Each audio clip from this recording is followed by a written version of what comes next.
Didn't correct her once, and they corrected me everything I said practically. And I think 9 times or 11 times.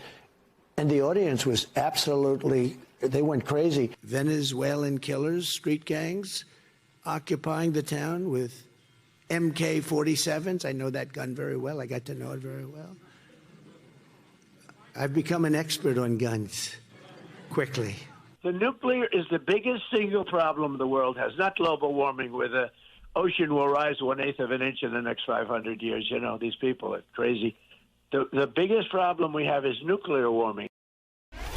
So none of those things are a thing, but we'll get there. Hi, everyone. It's now 5 o'clock in New York. 29 days to go, folks, until Election Day in America. Voting is already underway in many places, and alarms are sounding at a deafening level now over the disgraced, twice impeached, 4 times indicted ex-president and his increasingly disconnected from reality, rambling, difficult to track, downright disturbing public statements. Let the record show quickly it is an AK-47, not an MK-47. Nuclear warming isn't a thing. And as the New York Times points out, quote, the debate was held in an empty hall. No one, quote, went crazy, as Trump put it, because no one was there, end quote. Peter Baker of the New York Times writes this, quote, anyone can misremember, of course, but the debate had been just a week earlier at the time Mr. Trump made those remarks, and a fairly memorable moment. And it was hardly the only time Trump has seemed confused, forgetful, incoherent, or disconnected from reality lately. And so, given that Donald Trump is now the oldest major party nominee for president in history and would be the oldest president ever if he were to win, the New York Times did a comprehensive analysis of Donald Trump's public appearances and how they have deteriorated and morphed over time. They found this, quote, signs of change since Trump first took the political stage in 2015. Quote, he has always been discursive and has often been untethered to truth, but with the passage of time, his speeches have grown darker, harsher, longer, angrier, less focused, more profane, and increasingly fixated on the past. Quote, Donald Trump rambles. He repeats himself. He roams from thought to thought, some of them hard to understand, some of them unfinished, some of them factually fantastical. He voices outlandish claims that seem to be made up out of whole cloth. He digresses into bizarre tangents about golf, about sharks, about his own beautiful body, end quote. And you don't have to take our word for it or the analysis from the New York Times. You can listen for yourself. I could have been sunbathing on the beach. You have never seen a body so beautiful. Much better than Sleepy Joe. They were like Rambos, just like putting a million Rambos. Good old Sylvester Stallone is my friend. But it's like putting a million Rambos. Somebody explained that to me. They'll bring in a big actor and you look, you say, oh, he's got no muscle content. He's got no muscle. We need a little muscle. Then they bring in another one, but he's got a weak face. He looks weak. Oh, there's a fly. Oh, I wonder where the fly came from. See, 2 years ago, I wouldn't have had a fly up here. And while none of us will ever unsee that mental image of Donald Trump sunbathing at the beach, this analysis by the New York Times raises an urgent question for voters less than a month out from the election, a question about his, among many, many other concerns, about his cognitive ability and basic competence. One study cited by the Times found this, quote, Mr. Trump's speech complexity was significantly lower than that of the average president over American history. The Times analysis found that, quote, Mr. Trump speaks at a 4th grade level. Again, significantly lower than other modern American presidents. 29 days to go. It's where we start the hour with some of our favorite reporters and friends. Chief White House correspondent for the New York Times, Peter Baker, is here. He is bylined on that rather stunning piece of reporting. With me at the table for the hour, former Assistant U.S. Attorney and President of the Leadership Conference on Civil and Human Rights, Maya Wiley's here, and distinguished political scholar and professor at Princeton University, Eddie Glaude, is here. Peter Baker, take us through what you've reported.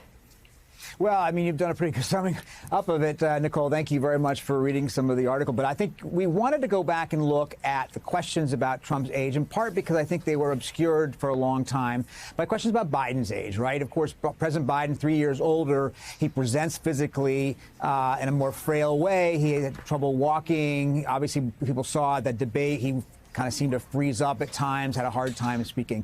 But that doesn't mean that there aren't issues also with former President Trump, who's 78 and would be 82 at the end of his second term. Now, he doesn't present the same way, obviously, as President Biden. He does seem to have more energy. He does seem to speak more loudly and bombastically. But if you listen to what he's saying, which is what I did for the story, go back and watch rally after rally, speech after speech, especially going back 10 years, you really see a whole different, way of communicating. It's a much more accentuated. You use some of the statistics.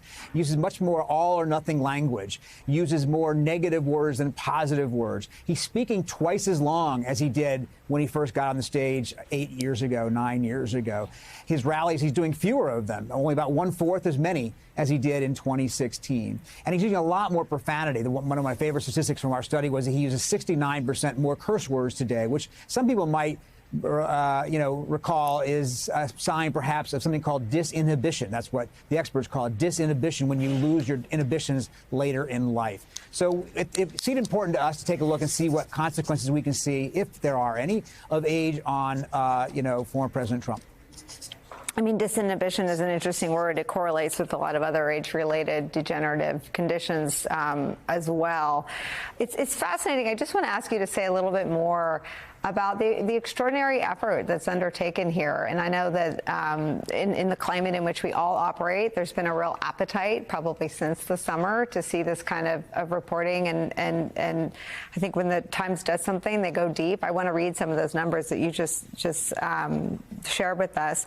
Quote, according to a computer analysis by the New York Times, Trump's rally speeches now last an average of 82 minutes compared with 45 and 16. Proportionally, he uses 13% more all or nothing terms like always and never than he did 8 years ago, which some experts consider a sign of advancing age. Similarly, he uses 32% more negative words than positive words compared with 21% in 16, which can be another indicator of cognitive change. And he uses swear words, as you just said, 69% more often than he did when he first read, a trend that could reflect what experts call disinhibition. I wonder if you could take all that data and what you see and mash it up against the moment where you've got this disinhibited person spreading lies that endanger the lives of people living in hurricane zones. Well, I think that's a good point in the sense that, look, disinhibition might be one thing if it's your father or your grandfather or your grandmother or so forth, when you're talking to them about what they can do in retirement. What we're talking about here is, of course, the most powerful position in the country, if not the world. And you're right, disinhibition, if it results in more falsehoods or lies or misleading statements, has real consequence, right? We see that, as you say, in these hurricane zones where misinformation right now is confusing a lot of residents. They're being told things that are not true about migrants, about federal aid, and so forth. And it's muddying up the waters, if you will, about what really needs to be done to help people down there. And that's something that obviously voters will or will not take into account as they choose to. And it is true, of course, that former President Trump, has long been, a discursive speaker. It's not new in that sense, but it does seem to be more pronounced as he is getting older. Let me read one more quote from someone familiar to our viewers. This is Anthony Scaramucci in your piece. Quote, he's not competing at the level he was competing at 8 years ago. No question about it, said Anthony Scaramucci. Quote, he's lost a step. He's lost an ability to put powerful sentences together. You can like Trump or hate Trump, but he's been a very effective communicator. But now the word salad buffet on the Trump campaign is being offered at a discount. You can eat all you can eat, but it's at a discount. It correlates with Fox News not airing him live as often as they used to. Any reporting or sense that there's any awareness of that or effort to rein him in or tighten this up so that they can have those platforms again? Well, look, I think his campaign advisors certainly understand that. That's why they want him to be more disciplined. They want him to follow the script more.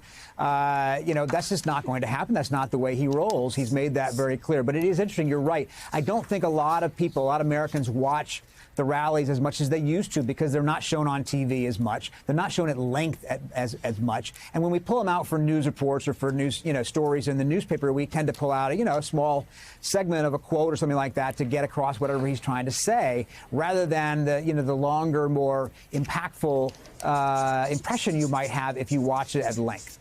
And it's a reminder that there is a value to actually seeing a full-on presentation by a politician or a candidate, not just what the filter ends up screening for our information.